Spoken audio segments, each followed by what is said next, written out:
Hi, Gimbal.com, and today I'm going to present you the Kodak PixPro FZ53. Thank you to Photosura for lending me this camera. Ask them, please send me the cheapest camera you have. I want to present it. So let's start.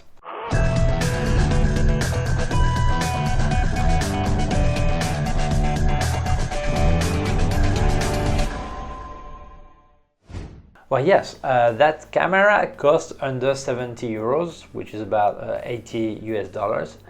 And I asked Photosura, I said, I would like to see the cheapest camera you have to see what it can do. So here it is, very small as you can see. You have, it's not a touchable screen, it's a really basic camera.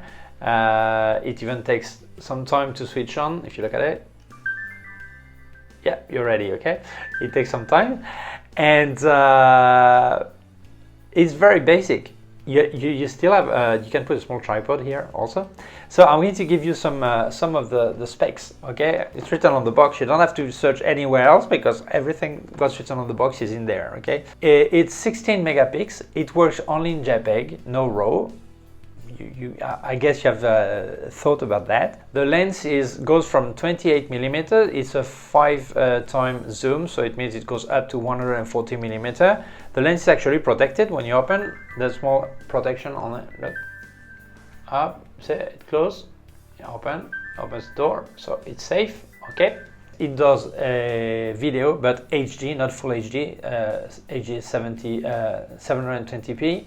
And you can do also panoramic photography. I'm going to pass you about 10 pictures I made and give you my impressions. Well, first of all, can it work in manual mode? Yes, it can. So it's a bit surprising, but this is a really basic manual. It's more like off manual really, because if you go to, I go to the manual mode, you can actually change the time from 0 to, well, from normal, or you can do a long exposure up to 30 seconds. Then you have a compensation possibility, and then also you can change the ISO. It goes from 80 up to 600 ISO. Obviously above 400 ISO it's really noisy. Okay, 800 is barely acceptable, 1600 is forget about it. Okay, then you have a part which I think is the interesting part, which is the scene mode. So actually in mode you have manual mode, fully automatic, then you have an anti-shake system, so it doesn't move, obviously it's electronic stabilization. Then you have portrait mode, video, panorama, and then scene.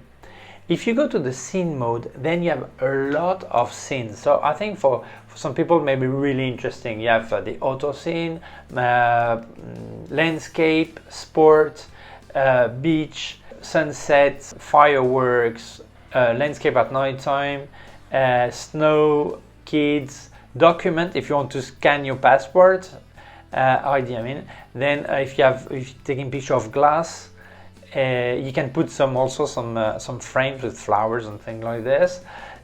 Movement, if you have action photography, like you have always a small picture that show you to illustrate what it works for. Okay, then you have document, like text, you want to make a picture of something written.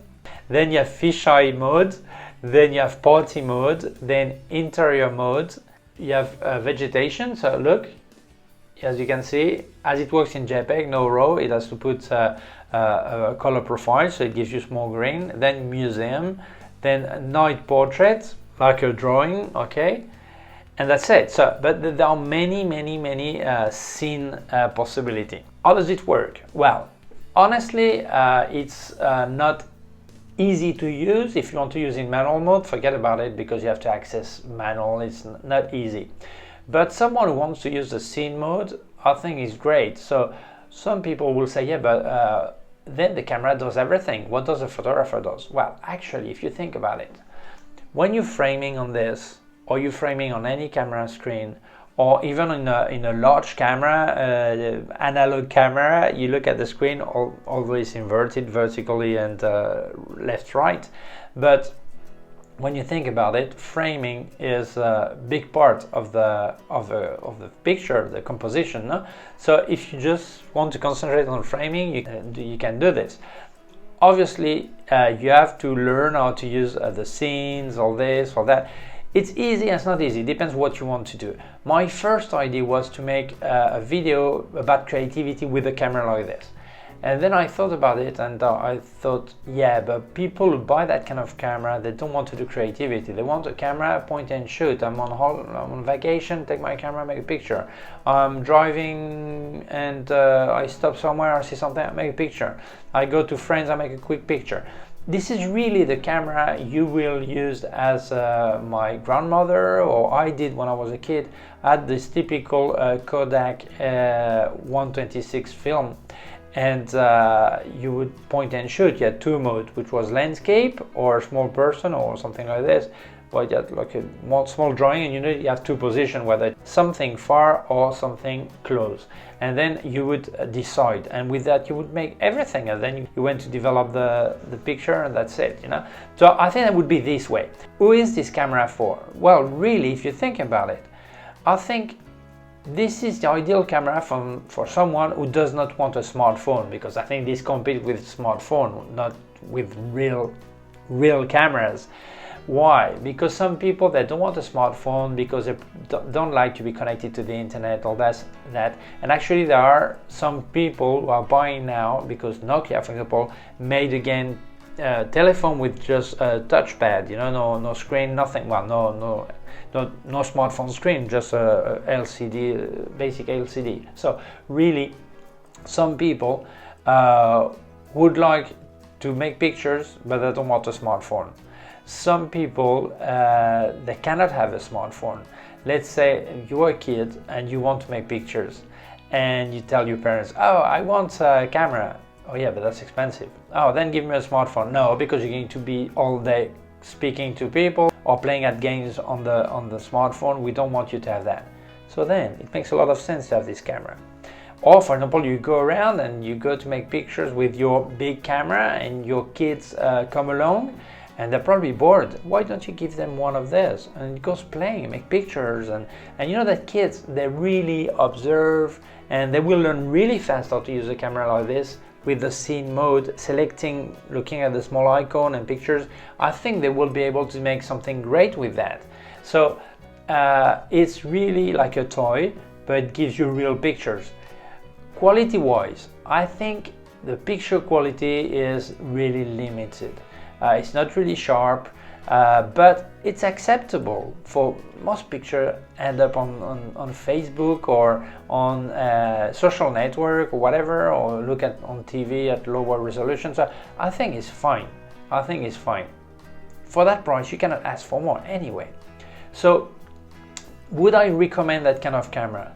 Well, definitely. I think if you can spend twice that money, buy something else.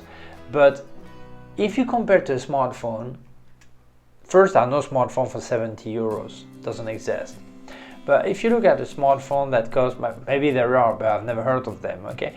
But if you look at a smartphone that would cost 150 euros, probably the camera is really similar to this. So if you were going to buy a smartphone just because you wanted the camera part, you're better off getting that. It's true that after you have to download the picture to your computer and not send it straight from the smartphone to Facebook or wherever, okay? But if we speak about a kid that does not have access anyway to the internet because you don't let him, anyone is free to educate his kid as they want, but imagine a 5-year-old kid or 6-year-old kid who wants that. You help him anyway to unload the picture and look at it, and some basic composition knowledge, and maybe retouch a bit on the computer, even if it's a JPEG. So I think to have fun with it for a kid, it's great. And what's about a grandmother or grandfather? Maybe they don't want to be bothered with a smartphone, something complicated. They just that and go and make picture, and when they go home, they say, son, please unload the picture. Give you the camera, you handle it, you unload the picture, say, Granny, here's your camera back. And then you show her the picture on the computer screen or whatever. You can even print some, and that's it. So I think these cameras make a lot more sense than a compact camera that is a bit more expensive. Because some compact cameras that are just a bit more expensive, they don't give you much more anyway. Maybe image quality will be a bit better, but then it makes maybe more sense to use a smartphone. But someone who doesn't want to spend money, that's great. And I think for a kid, very little kid, can have a lot of fun with something like this. And you don't have to worry about whether they will look on the internet if it was using a smartphone or playing, whatever. This is just for making pictures and short videos, and that's it. Very simple. So I think, yes, I would recommend that for that type of person. If you were thinking to do a reportage of a wedding with that, forget about this, because it's quite slow to use. When you press, it takes a small lag. So actually it's not really an action camera anyway, okay? But for that price, I think that's a great gift for kids or for grandparents or parents. But I'm thinking someone who is older and doesn't want to complicate themselves, and for the weight, doesn't use space, and that's it. I know it's a different review from any other. I wanted to see myself what does a camera like this, really cheap camera can do. It's limited, but it probably helps better creativity in kids, and it probably avoid headaches in grandparents, I would say, okay? So I hope you like it. If you think it may interest anyone, please share it on social network. If you have not done yet, you can subscribe to my YouTube channel, the small button down here, a small bell. If you click on it, you will receive notification when I upload a new video. My website, ericgimbal.com. And if you have any comment, you can put it below or send me an email to info@ericgimbal.com. Below also put links of my gear on Amazon and also links of other parts of my YouTube channel. Thank you very much. Bye.